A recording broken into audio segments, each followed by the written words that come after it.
अस्सलाम वालेकुम dear friends, study with Yasir के साथ मैं हूं आपका दोस्त यासिर। जी दोस्तों, हमने जो आजकल स्टडी का जो सिस्टम स्टार्ट किया है, उम्मीद है उससे आपको फ़ायदा हो रहा होगा, क्योंकि इस लॉकडाउन की सिचुएशन के अंदर हम लोग इससे बेहतर काम और नहीं कर सकते थे। क्योंकि आपने जैसे मैंने क्योंकि मैं भी इस वक्त से गुज़र रहा हूँ। मैंने बहुत कुछ सीखा है, अपने आप को बहुत अपग्रेड किया है बहुत सारी चीज़ों से, क्योंकि हमारी लाइफ जैसे है कि हम मर्दों की लाइफ बहुत बिजी होती है, बाहर के कामों में सुबह जाना और शाम में आना। तो इस तरीके से अब हम घरों में हैं, तो ज़ाहिर है हमने अपने आप को अपग्रेड भी करना है और कुछ चीज़ें सीखनी है। इंटरनेट और फेसबुक पे जो टाइम हम लोग स्पेंड करते हैं, वही काम हम अब अपने आप को अपग्रेड करने में लगाएं तो अच्छा है। तो दोस्तों, मैंने जो आप सॉफ्टवेयर स्टार्ट की हैं, जैसे ऑटोकेट है, 3D स्टूडियो मैक्स है और रिविट आर्किटेक्चर है, और इंशाल्लाह मैं अनकरीब स्केचअप भी स्टार्ट करूँगा। और ये जो मैंने ट्यूटोरियल का आगाज़ किया है, जो स्टार्ट किया है मैंने, ये बहुत बिगनर लेवल के ऊपर हैं। ये वो स्टूडेंट करें जो बिल्कुल जिनको कुछ नहीं आता, कम से कम वो इस लेवल तक आ जाए कि वो काम कर सकें। तो वीडियो के अंदर मैं बहुत ज़्यादा लॉन्ग वीडियो नहीं बनाता। उससे ये मसला ये होता है कि अगर हम लोग कोई भी स्पेसिफिकेशन मॉडिफिकेशन आज बीच में आ जाए, तो उसमें बहुत टाइम लग जाता है। तो इसलिए मेरी कोशिश ये होती है कि वीडियो ऐसी बनाई जाए ताकि उसके अंदर एक आपको जो हम लोगों ने जो सिखाना चाह रहे हैं वो आपको एक मैसेज मिल जाए, और वो चीज़ आपके सामने आ जाए, और कि वो चीज़ें बनती कैसे है। देखिए, लर्निंग सारी ज़िंदगी फ्रेंड्स चलती रहती है, और ज़रूरी नहीं कि मैं कोई ऐसा ऑब्जेक्ट बनाऊँ उसको 2 से 3 घंटे लगा के उस वीडियो में बनाऊँ और आपको दिखाऊँ, तो उससे आप लर्न नहीं करेंगे। मेरी एक हर वीडियो में हर एक लेसन के अंदर कोई नई कमांड्स है, नया इफेक्ट है, नया टूल और नई टेक्निक इस्तेमाल हो रही है। अच्छा दोस्तों, मेरा आपके सामने आने का मकसद ये था कि मैं कुछ चीज़ें हैं जो आपसे शेयर करना चाहता हूँ। देखिए, मैंने डिप्लोमा किया है आर्किटेक्चर में और बैचलर सिविल हूँ मैं। तो इस बिहाफ पे डिस्कशन करना चाहता हूँ उन चीज़ों में, जैसे कि ऑटोकेड। देखें, ऑटोकेड कोर्स करने के बाद हम किस लेवल पे आते हैं, ऑटोकेड करने के बाद जो हमारा लेवल होगा वो क्या होगा।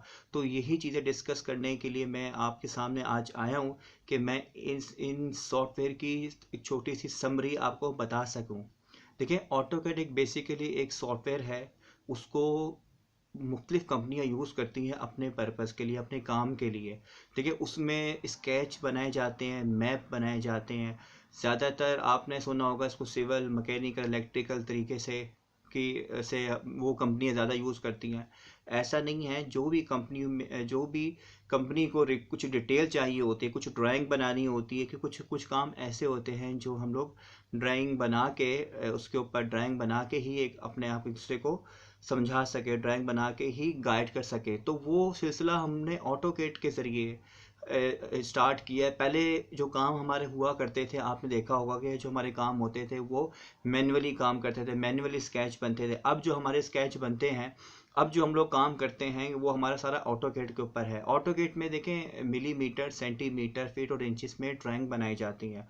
उससे ये होता है कि जब आप कोई ड्राइंग बनाते हैं और ड्राइंग बनाने के बाद आपकी साइट पे वो आपकी ड्राइंग जाती है, तो आपका जो काम करने वाला सुपरवाइज़र होगा या इंजीनियर होगा जो वहाँ पे साइट पे काम करवा रहा होगा, उसको ड्राइंग को पढ़ के आप इजीली वो काम करवा सके। क्योंकि कैट ऑपरेटर, इनका देखें फ्रेंड्स, एक एक सिस्टम है इंजीनियरिंग लेवल का। जैसे आप देखें, सबसे पहले अगर आप ऑटो कैट सीखते हैं तो आपका जो लेवल होगा वो कैट ऑपरेटर होगा। कैट ऑपरेटर के बाद आप जैसे जैसे टाइम स्पेंड करते हैं, अब कैट ऑपरेटर की भी देखिए एक एक नेचर अलग होती है। आप सिविल में काम सिविल का सीखते हैं, सिविल वर्क, मैपिंग, नक्शे, बिल्डिंग के जो मैप्स वगैरह होते हैं वो सीखते हैं, तो आप उसके कैट ऑपरेटर हैं। और उसके अलावा मैकेनिकल अगर सीखते हैं तो आप उसके वो कैट ऑपरेटर हैं। अगर आप इलेक्ट्रिकल सीखते हैं तो इलेक्ट्रिकल के कैट ऑपरेटर है। देखें, इसमें ऑटोकेड सीखना, ऑटोकेड ऑपरेटर वो होते हैं जिसे सिर्फ हम गाइड करेंगे और वो ड्राइंग बना देगा एज पर रिक्वायरमेंट। ठीक है फ्रेंड्स। और ड्राफ्टमैन क्या होता है? ड्राफ्टमैन वो होता है जैसे जब कैट ऑपरेटर जब एक स्पेसिफिक फील्ड के अंदर टाइम स्पेंड करता है, तो उसका एक्सपीरियंस गेन होते हुए उसको जैसे जैसे टाइम स्पेंड करता है तो वो ड्राफ्टमैन की तरफ चला जाता है। ड्राफ्ट मैनिंग की तरफ जाता है। ड्राफ्ट मैन वो होता है, फॉर एग्जाम्पल दोस्तों एक एग्जाम्पल से आपको समझाता हूँ, क्योंकि जैसे आप 2 से 3 साल एक्सपेंड करते हैं अगर किसी कंपनी के अंदर, तो आपका लेवल फिर और ड्राफ्ट मैनिंग की तरफ आ जाता है। ड्राफ्ट मैन वो होता है कि जैसे अगर हम लोग ऑटोकेड ऑपरेटर को 100% गाइड करते हैं कोई चीज़ बनाने के लिए, तो ड्राफ्ट मैन को आपने सिर्फ 30% गाइड करना पड़ेगा या 20% गाइड करना पड़ेगा, बाकी ड्राइंग्स वो खुद बना लेगा, क्योंकि उसका एक्सपीरियंस हो चुका है इस काम के अंदर, स्पेसिफिक फील्ड के अंदर जिसमें वो काम कर रहा है, चाहे वो सिविल की हो, मैकेनिकल की हो या इलेक्ट्रिकल की हो। ठीक है फ्रेंड्स, आर्किटेक्ट जो है वो डिज़ाइन करता है, डिज़ाइन उसमें अब उसमें भी मुख्तलिफ किस्म की कैटेगरी आ जाती है। और उसके बाद आर्किटेक्ट जो होता है वो सिर्फ घर हाउस डिज़ाइन करता है, हाउस घर किस तरीके से डिज़ाइन किया जाता है, ठीक है, बाय लॉस के हिसाब से, क्योंकि आपके होम कंट्री के अंदर बिल्डिंग कंट्रोल अथॉरिटी जो होती हैं उनके एक रूल रेगुलेशन बाय लॉस होते हैं, तो आर्किटेक्ट होता है वो उसको फॉलो करता है, तो उसके थ्रू वो ड्राइंग बनाया जाता है, चाहे अगर कोई बेंगलोस है या विला है या फैक्ट्री है या कोई मेगा प्रोजेक्ट है, तो वो उसको फॉलो करता है। और स्ट्रक्चर इंजीनियर का फ्रेंड जो किरदार होता है, स्ट्रक्चर इंजीनियर जो होता है उसमें कॉलम मार करता है, कॉलम मार करके स्टील डिज़ाइन करता है कि इसका जो स्पैन है वो कितना होना चाहिए, इसका लोड कितना होना चाहिए। तो जो स्ट्रक्चर इंजीनियर है वो इसके अंदर आपका जो आयरन है वो मार करता है, कॉलम मार करता है, बीम मार करता है, उसका लोड है, जितने भी जो स्टील वर्क होता है, स्ट्रक्चर वर्क होता है, वो उसका काम होता है।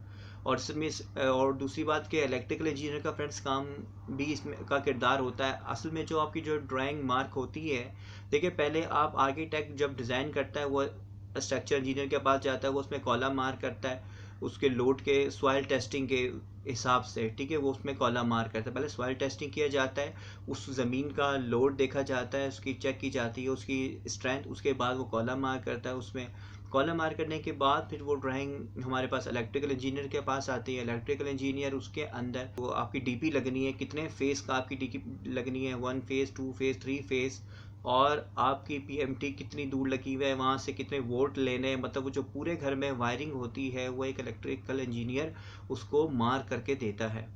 तो ये उसके बाद फिर मतलब मुख्तलिफ किस्म के कैटेगरी होती हैं, लेवल होते हैं इस काम के। और सिविल इंजीनियर फ्रेंड जो आपका जो सिविल इंजीनियर होता है वो आपका प्रोजेक्ट पीएम होता है, आपकी जो साइट पे काम हो रहे हैं, जो पूरी साइट वर्क इंचार्ज हैं जो उसका, वो हमारे एक सिविल इंजीनियर होते हैं। और उसमें फिर सुपरवाइज़र भी आते हैं। सुपरवाइज़र वो होते हैं जो डिप्लोमा होल्डर होते हैं, वो सुपरवाइज़र होते हैं जो साइट पे काम करवाते हैं एज़ पर ड्राइंग। तो कैट ऑपरेटर से ड्राइंग चलती है, फिर मुख्तलिफ किस्म के सफ़र करती है। तो फ्रेंड ये एक कैटेगरी है जो हमारे एक जो ड्राइंग का सिलसिला है जो ऑटोकेट वालों का, वो इन सब जो ड्राइंग बनती है वो सारी ऑटोकेट ऑपरेटर है वो उसको बनाता है। और ऑटोकेट ऑपरेटर तब बनाएगा जब उसको गाइड किया जाता है फ्रेंड्स।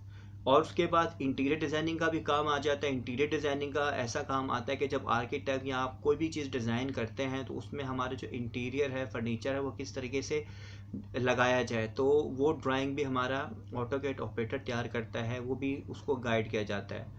तो ऑटोकेट फिर डिज़ाइन करने के बाद फिर उसके बाद फिर ये मुख्तलिफ किस्म के सॉफ्टवेयर से गुजर के ये ड्राइंग फाइनलाइज होती है, जिसमें जैसे मैंने आपको 3D मैक्स है, रिविट आर्किटेक्चर है, और इसके अलावा गूगल स्केचअप है, और भी दूसरे सॉफ्टवेयर हैं, लूमियन है, और मुख्तलिफ किस्म के सॉफ्टवेयर बने हुए हैं जिससे इनको पूरी एक 3D की लुक दी जाती है। ओरिजिनल लुक है वो चीज़ बनने के बाद आपको दिखती कैसे, नज़र कैसे आएगी।